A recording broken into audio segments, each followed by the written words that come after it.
warahmatullahi wabarakatuh. Saudaraku pemirsa MTA TV dimanapun Anda berada. Bagaimana kabarnya hari ini? Mudah-mudahan selalu dalam keadaan sehat, penuh barokah dalam lindungan Allah, dan juga dalam keadaan yang selalu berbahagia. Dan insya Allah saya Sekar Pangesti akan menemani Anda selama 1 jam ke depan dalam BIM berbagi ilmu dan manfaat.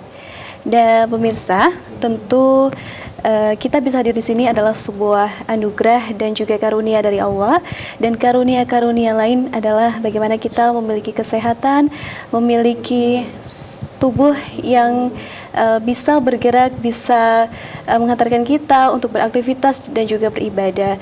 Namun di sisi lain ada juga teman-teman kita di sana yang kebetulan dianugerahi Allah keistimewaan begitu ya, dan mereka bisa kita sebut yaitu teman-teman disabilitas. Dan kita bersyukur bisa beraktivitas seperti biasa, tentu juga bagaimana teman-teman disabilitas ini juga bisa beraktivitas seperti kita. Namun dalam sebuah fakta atau peristiwa, ini ada, saya pernah membaca artikel bahwa ada teman-teman disabilitas yang mungkin pekerjaan itu adalah sebuah angan-angan, karena beberapa kali belum diberi kesempatan untuk bisa bekerja karena mungkin saat ini belum sesuai kualifikasi atau juga kondisi yang saat ini belum sesuai karakteristik yang dimau perusahaan, dan ada juga perusahaan yang belum bisa menyediakan fasilitas untuk teman-teman disabilitas bagaimana mereka bisa bekerja secara maksimal. Dan namun teman-teman disabilitas juga tentu memiliki hak dan perlakuan yang sama, dan juga pendidikan yang sama, hak untuk bisa mengembangkan bakat, hak bantuan sosial, bahkan sampai hak pekerjaan yang sama.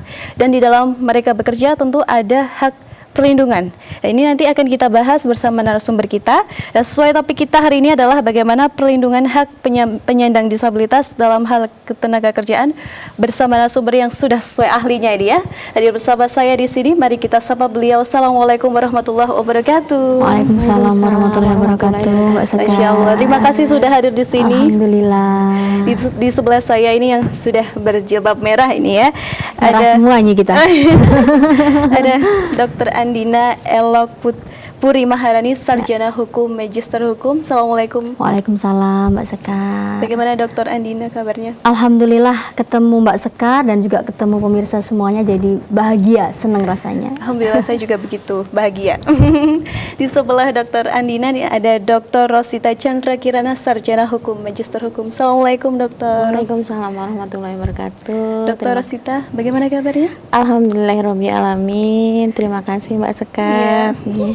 Sehat ya dokter ya? Alhamdulillah. Baik, nah sesuai topik yang sudah kita paparkan tadi, bagaimana perlindungan hak penyandang disabilitas dalam hal ketenaga kerjaan. Mungkin bisa langsung disampaikan dokter, silahkan. Baik, terima kasih Mbak Sekar dan juga pemirsa semuanya. Alhamdulillahirabbil alamin.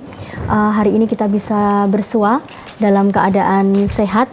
Semoga saja juga dalam keadaan kita siap untuk berbagi wacana-wacana keilmuan. Soal disabilitas ini menjadi isu yang terus-menerus menarik untuk diperbincangkan. Perbincangan ini bukan hanya di Indonesia saja, bukan hanya di Solo saja, tetapi juga secara internasional, nasional, kemudian sampai pada tataran lokal. Ini kita terus bicara soal disabilitas. Mengapa? Karena disabilitas ini merupakan isu yang selalu menarik. Karena pemenuhan soal hak-haknya juga masih menjadi PR yang besar dari waktu ke waktu. Teknologi yang semakin meningkat, kemudian infrastruktur yang semakin membaik masa demi masa juga seharusnya harus diimbangi dengan bagaimana ketersediaan atau aksesibilitas bagi teman-teman disabilitas. Dalam sesi ini saya bicara soal hak asasi manusia. Nanti mungkin Bu Dr. Rosita, beliau ahlinya ketenaga kerjaan, beliau akan bicara soal ketenaga kerjaannya. Soal disabilitas ini isu yang sudah menginternasional, menasional, lokal juga. Dalam konsep internasional kita punya ICCPR, itu awalnya belum berbicara soal khusus mengenai hak disabilitas begitu. Tapi kemudian pada konvensi-konvensi selanjutnya tahun 70, tahun 71, kemudian tahun 76 ada CRPD yang di sini sudah mulai berbicara bagaimana kemudian dunia internasional itu sudah peka bahwa teman-teman disabilitas adalah bagian dari keragaman yang ada di dunia ini. Mari kemudian kita bersama-sama merangkul, kita berada pada bumi yang sama, kita berada pada langit yang sama, kita semua memiliki hak dan kewajiban yang kita boleh menuntutnya dan juga kewajiban yang harus kita laksanakan. Karena sejatinya bahwa kita adalah sesama manusia yang memiliki kewajiban untuk itu. Kita juga merupakan khalifah di muka bumi ini. Bagaimana kemudian kita dapat mengembangkan diri kita dapat bermanfaat untuk sekitar kita dengan segala yang kita miliki. Baik teman-teman disabilitas, kita, negara, masyarakat ini adalah satu komunitas besar yang harus disadari kita memiliki hak dan kewajiban yang sama. Yeah.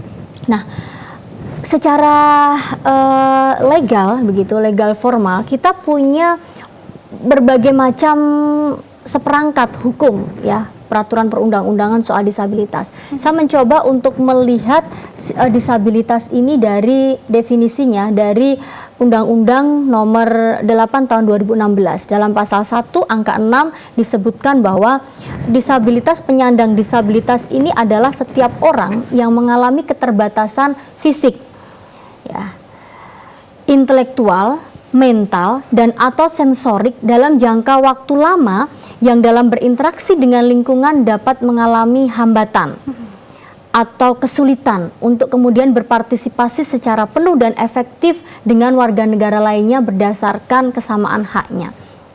Kenapa kemudian kita tidak menggunakan istilah yang dulu undang-undang sebelumnya menggunakan istilah cacat gitu. Disabilitas itu berbeda dengan cacat. Disabilitas mereka masih bisa menjalankan fungsinya dengan optimal dan apalagi ketika difasilitasi oleh negara harus hadir dalam hal ini, masyarakat juga harus peka terhadap hal ini, bagaimana kemudian memberikan mereka ruang untuk berpartisipasi dan juga memberikan aksesibilitas bagi mereka. Akan sama saja, bahkan bisa jadi mereka lebih bisa untuk berkembang daripada yang bukan disabilitas. Nah, dulu istilah yang dipakai adalah cacat. Cacat ini mengandung makna rusak. Padahal sama sekali berbeda, kan begitu. Nah, ini yang harus disadari.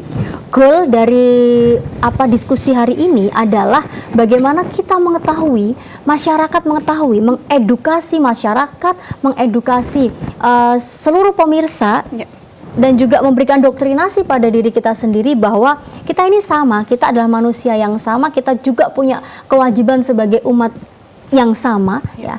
Hak-hak kita juga sama, maka pemenuhan terhadap hak-hak itu menjadi poin yang penting untuk dilakukan. Nah, soal ragam penyandang disabilitas ini ada dalam Undang-Undang 8 2016 pasal 4, ya. Ada penyandang disabilitas fisik, ada penyandang disabilitas intelektual, ada penyandang disabilitas mental, ada penyandang disabilitas sensorik. Ini mengandung pengertian yang berbeda-beda. Kalau fisik ini berarti yang ada misalkan amputasi, kemudian lumpuh layu, kemudian adanya cerebral palsi, kemudian karena akibat dari stroke, akibat dari penyakit kusta, seperti itu. Ada juga penyandang disabilitas intelektual. Ini terganggunya fungsi pikir. Intelektual ini berkaitan dengan pikiran, di mana dia kecerdasannya di bawah rata-rata.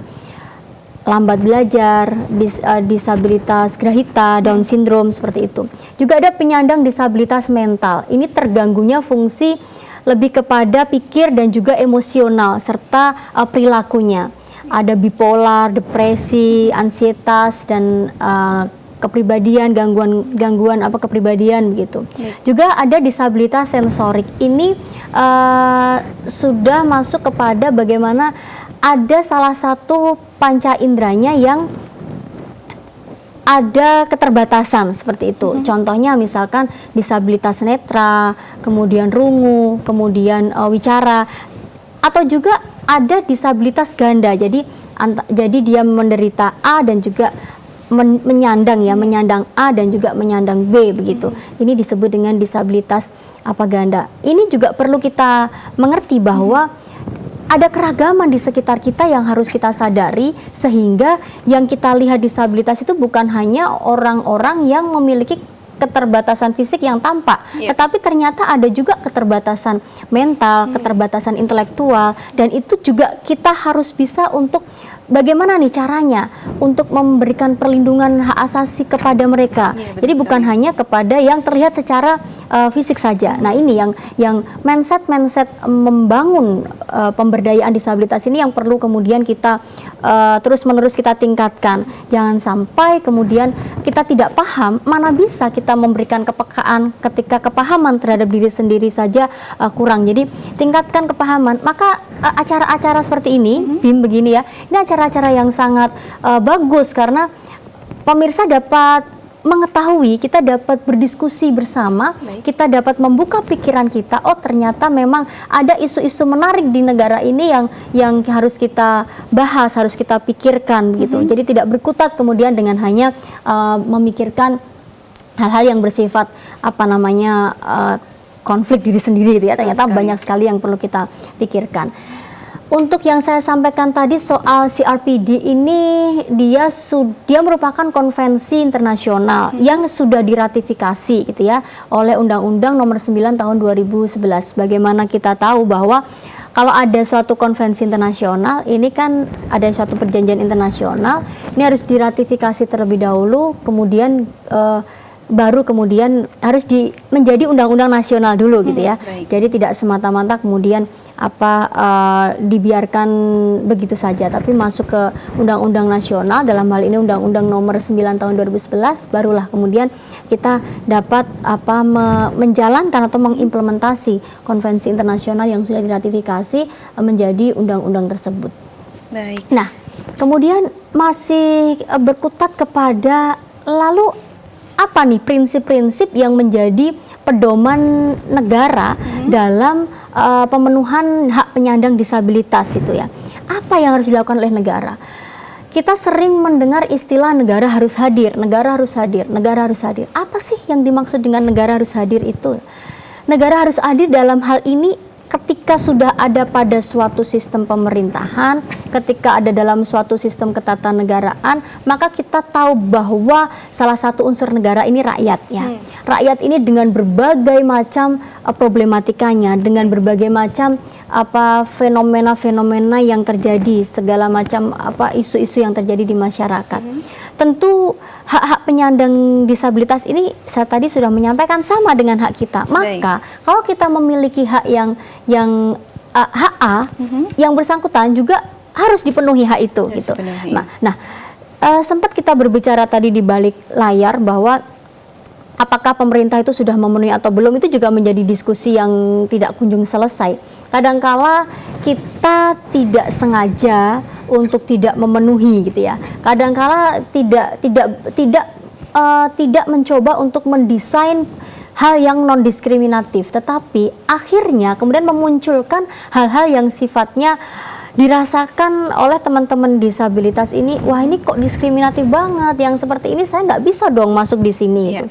Soal persyaratan mungkin, atau soal bangunan gedung, soal pendidikan, soal budaya, soal sosial, politik begitu. Kadangkala ada peraturan perundang-undangan tertentu yang dia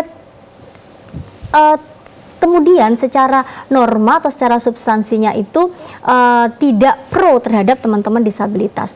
Apa 8 prinsip yang saya maksud tadi? Yang pertama adalah penghormatan atas martabat, harkat, martabat, harga diri, otoritas individual, termasuk kebebasan untuk dia membuat pilihan sendiri atau tidak diintervensi oleh orang lain. Jadi ada kemandirian bagi teman-teman ini untuk menentukan sikap gitu. Seperti halnya kita. Jadi ini yang perlu kita pahami, tidak kemudian melulu disetir-setir gitu ya. Jadi diberikan, silakan Anda punya ruang berekspresi, ruang kebebasan. Itu tidak boleh kita lupa bahwa konstitusi mengatur itu, bahwa kita diberikan ruang untuk kebebasan untuk berserikat, berkumpul, berpendapat, itu kita punya ruang untuk itu. Itu yang kemudian disebut sebagai non-diskriminasi dalam bidang apapun, sosial, budaya, ekonomi, politik, dan lain-lain. Dan juga prinsip yang ketiga adalah diberikan partisipasi penuh serta keterlibatan dalam kehidupan masyarakat gitu. Kadangkala kita ini yang saya sampaikan tadi tidak sengaja ya. Kadangkala kita ini masyarakat umum, masyarakat awam yang kemudian itu sakit, nggak usah diberikan pekerjaan ini, kasihan nanti. Nah, hal yang seperti itu justru kadangkala yang keliru gitu. Bisa menjadi teman-teman penyandang disabilitas ini, oh aku mampu loh gitu. Nah, ini yang jangan sampai mindset yang keliru seperti ini kita bangun terus-menerus gitu. Jadi apa silakan diberikan ruang gitu, diberikan ruang untuk ya berpartisipasi dalam masyarakat, organisasi masyarakat, bahkan menjadi pemimpin gitu, karena teman-teman ini juga banyak sekali yang memiliki kemampuan untuk itu. Prinsip yang keempat adalah penghormatan atas perbedaan dan juga penerimaan bahwa disabilitas ini merupakan bagian dari kemanusiaan gitu ya, bagian dari masyarakat. Kemudian prinsip yang berikutnya adalah kesetaraan dalam kesempatan ya. Kemudian prinsip yang selanjutnya adalah aksesibilitas. Prinsip yang selanjutnya adalah kesetaraan antara laki-laki kemudian perempuan. Dan juga prinsip yang kedelapan adalah penghormatan atas perkembangan kapasitas penyandang disabilitas anak dan penghormatan atas hak penyandang disabilitas anak untuk mempertahankan identitas mereka. Apa inti dari semuanya ini? Inti dari 8 ini adalah satu, non-diskriminasi. Yang kedua, membangun mindset masyarakat, membangun mindset negara untuk bagaimana kita tahu bahwa keberagaman ini hanya merupakan suatu hal yang biasa namun luar biasa. Artinya kita hidup kita sama-sama gitu loh. Ayo kita sama-sama, ayo kita berjuang bersama, ayo kita sukses bersama. Nah, prinsip ini yang perlu untuk dibangun, termasuk soal aksesibilitas. Nah, ini tadi saya sempat di dalam tataran internasional, kemudian dalam tataran nasionalnya ada konstitusi tadi ya, kemudian ada konstitusi itu pasal 28 ayat 2 Undang-Undang Dasar Negara Republik Indonesia tahun 1945, bahwa semua orang itu intinya adalah dia punya kesempatan yang sama untuk diberikan kemudahan, perlakuan khusus untuk mencapai konsepsi persamaan dan keadilan bagi seluruh rakyat Indonesia. Kemudian di dalam Undang-Undang HAM, Undang-Undang Nomor 39 Tahun 99, Undang-Undang HAM ini juga secara detail sudah menjelaskan bahwa setiap orang memiliki kedudukan yang sama, hak yang sama begitu, siapapun dia gitu ya, dari golongan apapun, atau dia penyandang disabilitas atau bukan penyandang disabilitas, agama apapun, kemudian kulitnya hitam, putih, coklat, merah atau apa, ini mereka punya hak yang sama begitu ya. Kemudian undang-undang khusus disabilitas, Undang-Undang Nomor 8 Tahun 2016. Undang-undang ini seperti yang tadi saya sampaikan di awal, dia mengalami pergeseran dari undang-undang yang lama, undang-undang yang baru, pergeseran definisi, kemudian mencoba dari pergeseran definisi itu bukan hanya sekedar definisinya saja, tetapi itu tadi merubah mindset orang dari cacat menjadi disabilitas. Ini bukan hanya sekedar perubahan kata saja, tetapi maknanya memang sangat dalam sekali gitu. Bagaimana kita membangun mindset kita bahwa ini adalah soal keberagaman yang kemudian bukan hal yang tadi saya sampaikan ya, bukan hal yang rusak atau apa, bukan di situnya. Jadi intinya pada ini soal keberagaman, tapi masing-masing dari kita dapat menjalankan fungsi kita masing-masing. Ketika yang teman-teman disabilitas ini dia fokus melakukan suatu pekerjaan tertentu, suksesnya akan luar biasa. Saya punya nanti akan saya tampilkan juga teman-teman disabilitas yang mungkin suksesnya melebihi saya, melebihi kita gitu, karena mereka memang fokus di bidang itu. Dan intinya apa? Dengan segala keterbatasan, ketika manusia itu fokus, maka dia akan dapat mencapai kesuksesan, karena ingat bahwa Allah itu maha adil kan gitu. Jadi kesuksesan itu dapat kita peroleh ketika kita itu bekerja dengan keras, kita bekerja dengan maksimal. Maka sudah tidak ada lagi yang namanya keterbatasan yang membuat keterpurukan, itu sama sekali tidak. Bahkan justru keterbatasan ini kadangkala menjadi pelecut kita untuk membuat lebih semangat. Pendekatan terhadap disabilitas ini berdasarkan konsep-konsep pendekatan ini ada beberapa, misalkan medical model, kemudian charity model, kemudian social model, kemudian right-based model. Nah, kita dalam undang-undang undang-undang disabilitas ini menggunakan right-based model itu. Ini intinya bahwa penyandang disabilitas ini memiliki hak yang sama seperti non-disabilitas dalam kehidupannya. Kalau medical model itu melihat dari kondisi kesehatan seseorang. Orang ini ada kekurangan gitu dalam fisiknya. Ini yang keliru di situ. Kadang-kala masih mindsetnya di situ, gitu ya. Baik, Dokter Andina, bahwa disabilitas ini merupakan keragaman ya, dan memiliki hak yang sama gitu, sama pada kita umumnya gitu ya, Dokter. Dan betul tadi yang saya notice adalah bagaimana dengan segala kekurangan, jika kita fokus maka insya Allah bisa meraih kesuksesan. Begitu pula teman-teman disabilitas dengan segala keterbatasannya, tapi mereka memiliki kelebihan dan mereka fokus, maka justru akan meraih kesuksesan tersendiri. Baik, tidak terasa ini Dokter Andina dan juga Dokter Rosita, kita akan lanjut di sesi berikutnya. Oke. Iya, baik. Dan pemirsa MTA TV dan pendengar Persada FM, jangan kemana-mana, tetap di BIM berbagi ilmu dan manfaat setelah informasi-informasi berikut ini.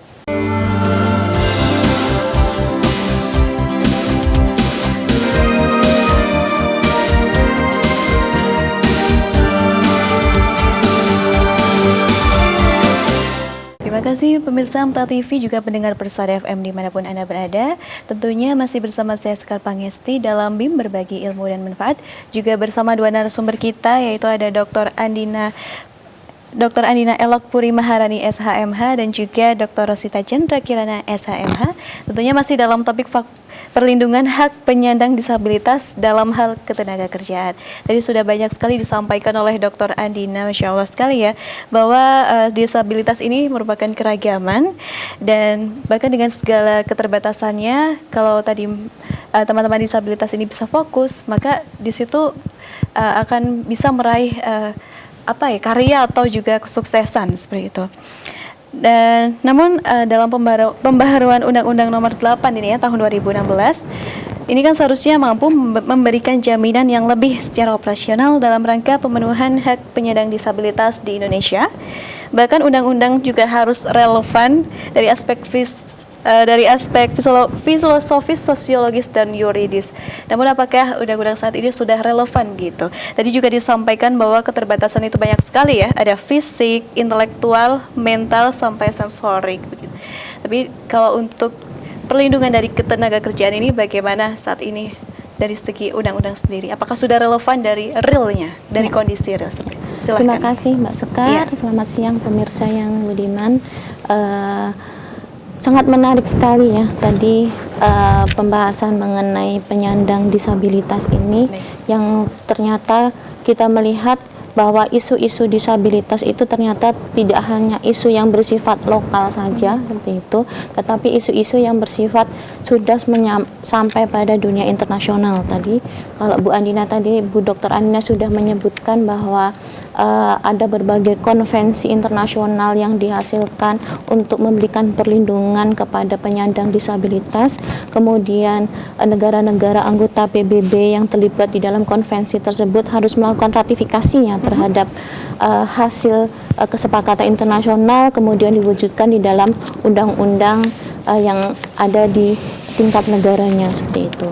Dan di Indonesia kita tahu yang berkaitan dengan disabilitas ini adalah Undang-Undang Nomor 8 Tahun 2016, meskipun ini kan perubahan dirubah ya, perubahan daripada undang-undang sebelumnya, yang memang undang-undang sebelumnya menyebutkan bahwa penyandang cacat seperti itu. Jadi bukan penyandang disabilitas, akan berbeda antara cacat dan disabilitas. Kemudian di amandemen kemudian diubah dengan adanya Undang-Undang Nomor 8 Tahun 2016 tentang penyandang disabilitas, yang dimana kalau dikaitkan dengan ketenagakerjaan ya dalam hal ini berkaitan dengan disabilitas, kita tahu bahwa menurut data dari BPS Pusat Statistik di nasional, wilayah nasional, bahwa ada 17 juta penyandang cacat penyandang disabilitas di Indonesia, seperti itu. Jadi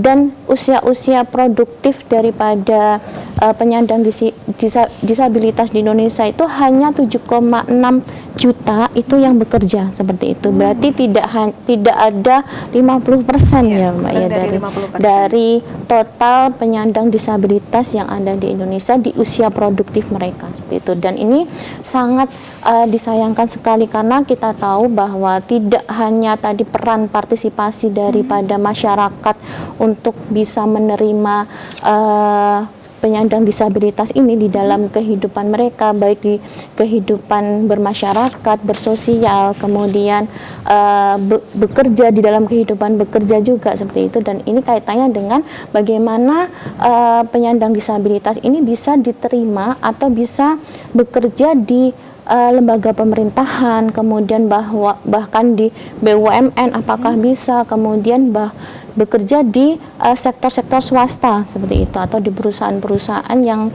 sifatnya itu perusahaan yang mentereng, apakah bisa sih sebenarnya, seperti itu. Dan ternyata di dalam undang-undang ketenagakerjaan pun sebenarnya mengenai penyandang disabilitas sendiri itu diatur secara khusus juga, bahwa perusahaan itu memang harus memberikan kesempatan bagi penyandang disabilitas untuk bekerja sesuai derajat disabilitasnya, sesuai derajat tadi mengenai disabilitas dari sisi mental atau dari sisi sensorik, ya, intelektual, fisik, dan lain sebagainya. Jadi disesuaikan dengan memang kebutuhan daripada perusahaan, seperti itu. Dan di Badan Kepegawaian Nasional di tahun 2019 ya, data di sana dicantumkan bahwa sebenarnya banyak para pegawai negeri sipil atau ASN ya sekarang sebutannya, aparatur sipil negara, itu juga ada yang ternyata juga penyandang disabilitas, seperti itu. Baik. Jadi tidak hanya mereka bekerja mandiri atau di sektor swasta perusahaan saja, tetapi di sektor-sektor pemerintahan pun mereka juga masuk di dalamnya. Dan sebenarnya terkait penyandang disabilitas itu kan memang sudah diatur di dalam konstitusi kita ya, bahwa setiap orang itu berhak untuk mendapatkan pekerjaan, seperti itu. Setiap orang berhak untuk mendapatkan pekerjaan yang layak, seperti itu. Dan itu kan tidak memandang konstitusi kita, Undang-Undang Dasar Negara Republik Indonesia 1945 itu tidak memandang bahwa ini mau disabilitas atau tidak, itu tidak memandang. Yang penting adalah semua warga negara Indonesia dia harus mendapatkan pekerjaan, seperti itu, yang layak dan yang memang mendapatkan hak-hak yang sama, sama dengan mereka yang tidak disabilitas, seperti itu. Bahkan di sini kita tahu dalam pengertian tenaga kerja pun tidak menyebutkan bahwa kata-kata disabilitas di sana.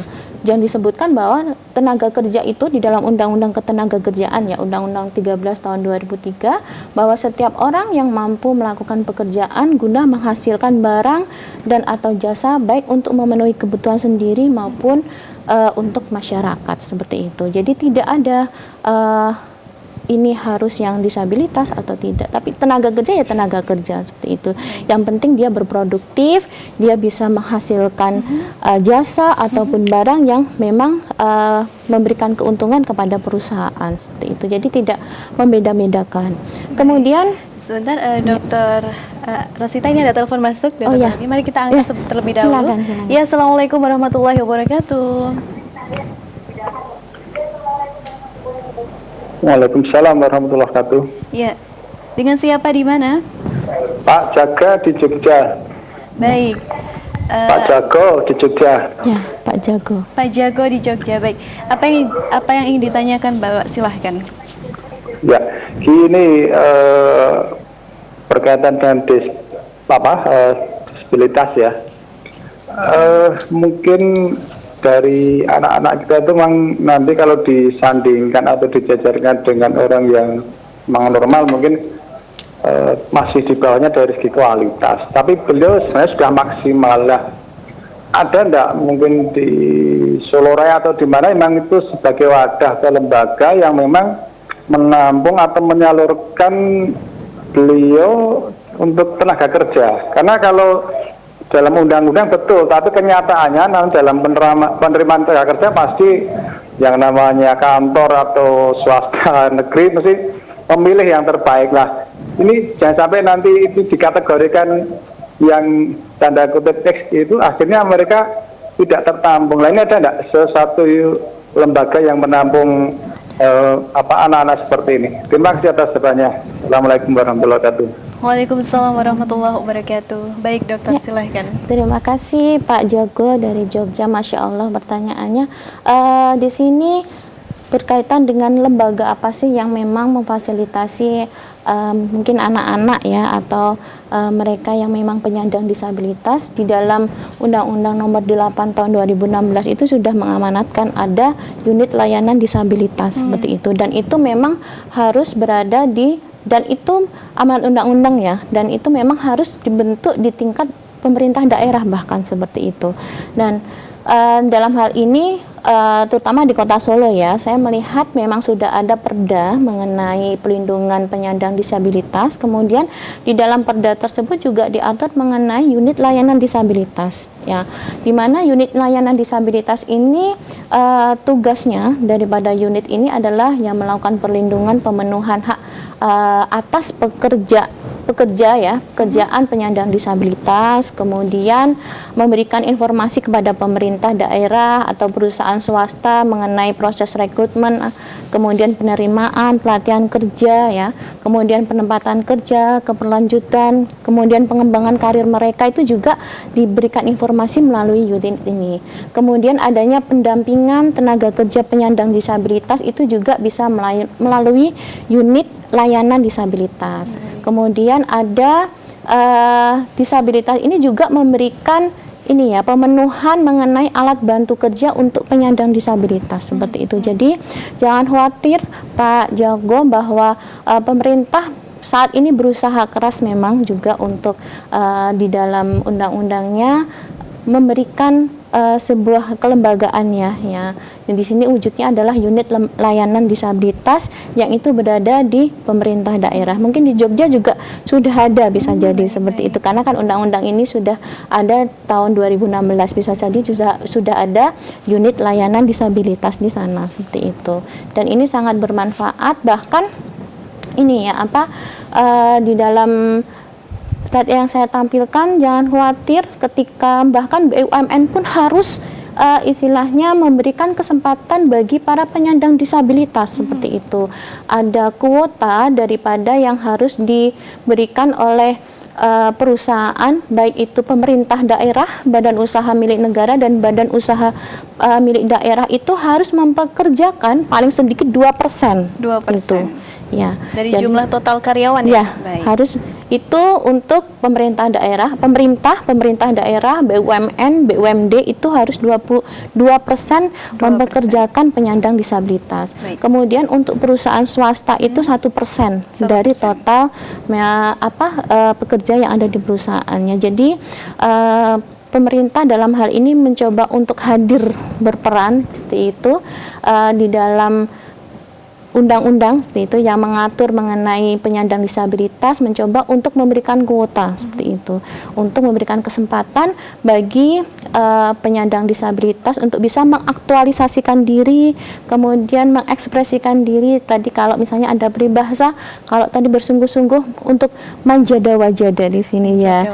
Kalau siapa yang bersungguh-sungguh pasti akan berhasil, dan kita tahu bahwa di dalam agama ini pun agama Islam ya, itu kan yang membedakan antara mukmin satu dengan mukmin yang lain itu adalah ketakwaannya seperti itu. Dan salah satu bentuk ketakwaan ini adalah kita bekerja beribadah semaksimal mungkin ya, maksimal mungkin untuk menunjukkan bahwa ibadah ini untuk mencari ketakwaan itu seperti itu. Bahkan kan tidak disebutkan di dalam yang saya tahu tidak disebutkan dalam Al-Quran, kan membeda-bedakan itu kan tidak ada seperti itu, membedakan antara yang disabilitas atau non disabilitas. Yang penting adalah mereka yang bertakwa.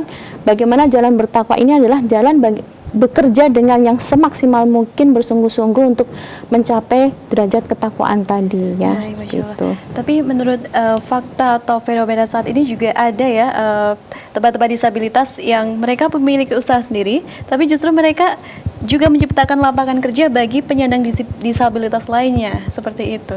Bagaimana menurut? Malah bagus sekali ya seperti itu, karena kadangkala ketika kita tidak ada ketika penyandang disabilitas ini misalkan susah masuk pada sektor-sektor pekerjaan formal, maka dia memaksimalkan diri di sektor informal, salah satunya mengembangkan UMKM.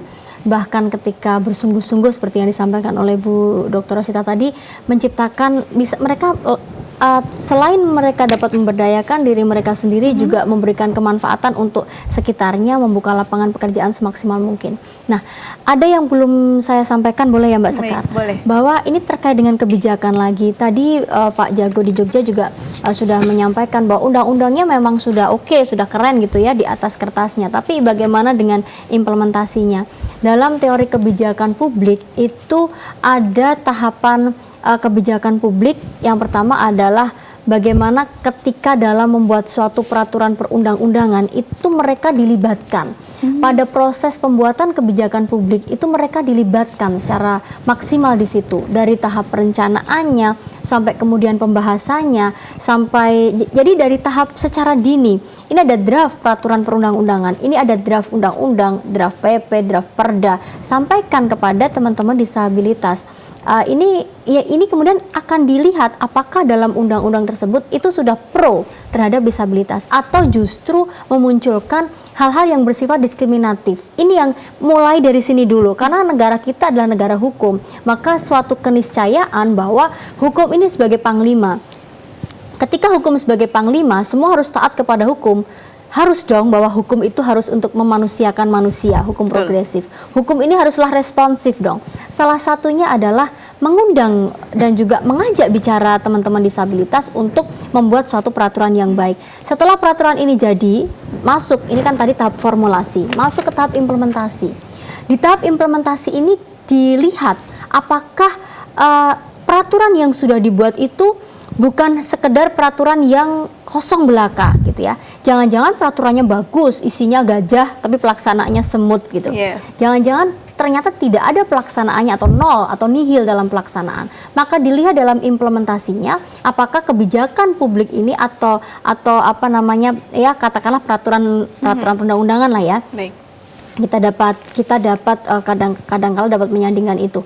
Ini apakah sudah sesuai, sudah pro begitu ya secara implementasi? Apakah unit-unit yang tadi harus dibentuk oleh undang-undang, apakah sudah bekerja secara maksimal? Itu juga membutuhkan upaya-upaya di mana teman-teman ini speak up gitu, bicara. Ini kurang begini, ini kurang begitu. Sampaikan, oh ini kekurangannya begini. Jadi dialog dan komunikasi itu harus terus dibina. Dan pemerintah juga demikian. Ketika sudah ada suara-suara yang masuk, ini juga bagaimana berupaya untuk semaksimal mungkin dapat menampung, bukan hanya sekedar menampung, tetapi juga mengimplementasikan apa yang harus ia lakukan. Itu tahapan implementasi. Yang ketiga adalah tahapan evaluasi. Tahapan evaluasi ini yang mengevaluasi ini peraturannya cocok apa enggak, diubah apa enggak, dicabut atau enggak. Sama seperti undang-undang undang-undang penyandang disabilitas yang lama itu kemudian diubah dengan undang-undang yang baru, itu kan berarti ada tahap evaluasi yang dilalui untuk menggeser paradigma-paradigma tertentu untuk menjadi lebih baik lagi. Jadi tahapan-tahapan proses itu ya harus kita lalui. Intinya adalah masyarakat bicara, kemudian pemerintah menjawab, bukan hanya sekedar menampung tetapi juga menjawab, seperti itu. Alhamdulillah kalau Solo semoga baik dari pemerintahnya maupun dari teman-teman disabilitas ini kita dapat melihat adanya pemberdayaan yang baik. Contohnya ada asosiasi-asosiasi yang terbentuk. Kemarin saya juga riset dengan pengusaha batik Lawean gitu. Ada batik tuli namanya ya. Ya, jadi teman-teman disabilitas yang kemudian melakukan disabilitas tuli ya, yang melakukan membatik, diberikan jadi punya karya gitu. Nah, ini yang hebat karena kita memiliki sumber daya yang baik, Yeah. inputnya baik, kemudian outputnya baik. Justru inilah yang diharapkan kita bersama-sama mencapai kesuksesan bersama gitu, Mbak Masya Sekar. Allah, baik-baik. Jadi ada yang mau ditambahkan lagi tidak dokter ini? Ini Mbak, mungkin bagi sebagian lembaga pemerintahan ataupun BUMN ataupun perusahaan-perusahaan itu ketika ingin mempekerjakan penyandang disabilitas itu kan memang harus ada aksesibilitas di sana. Seperti itu yang menjadi catatannya. Kemudian kemudahan-kemudahan bagi mereka untuk misalnya kaitannya dengan tangga seperti itu kan memang harus ada akses di sana untuk memberikan kemudahan seperti itu yang memang ramah terhadap penyandang disabilitas. Kemudian mungkin dokumen-dokumen itu sudah ada yang memakai huruf braille seperti itu. Memang harus menyediakan fasilitas-fasilitas seperti itu, bahkan sampai pada pintu-pintu yang ada di ruang-ruang itu sebenarnya harus ada braille-nya juga, karena kadang-kadang kan yang mungkin dengan penyandang disabilitas yang tidak bisa melihat dan lain sebagainya itu kan mereka harus meraba ini sebenarnya ruang apa dan lain sebagainya. Bahkan itu fasilitas-fasilitas seperti itulah yang bisa memberikan kemudahan aksesibilitas bagi mereka untuk istilahnya bisa mengaktualisasikan diri ke bidang-bidang yang mereka inginkan seperti itu. Baik, Masya Allah. Terima kasih banyak ini Dr. Rosita dan juga Dr. Andina. Tidak terasa ini waktunya sudah. Iya. Tapi tadi yang penting sekali menjadi catatan saya bahwa tidak hanya kita menulis tinta hitam di atas kertas putih, tapi bagaimana mengimplementasikan semuanya. Tidak hanya peraturan yang dibuat, tapi realnya Betul sekali. Pelaksanaannya seperti apa? Baik, Betul. Baik, begitu. Terima kasih dokter. Sehat selalu. Selamat melanjutkan aktivitasnya. Mudah-mudahan bisa kembali berbagi ilmu di sini karena ini menarik sekali begitu ya. Baik, assalamualaikum warahmatullahi wabarakatuh. Waalaikumsalam warahmatullahi wabarakatuh. Baik pemirsa MTA TV dimanapun Anda berada, terima kasih telah menyaksikan BIM Berbagi Ilmu dan Manfaat. Saya Sekar Pangesti mewakili seluruh kru yang bertugas pamit undur diri. Wassalamualaikum warahmatullahi wabarakatuh.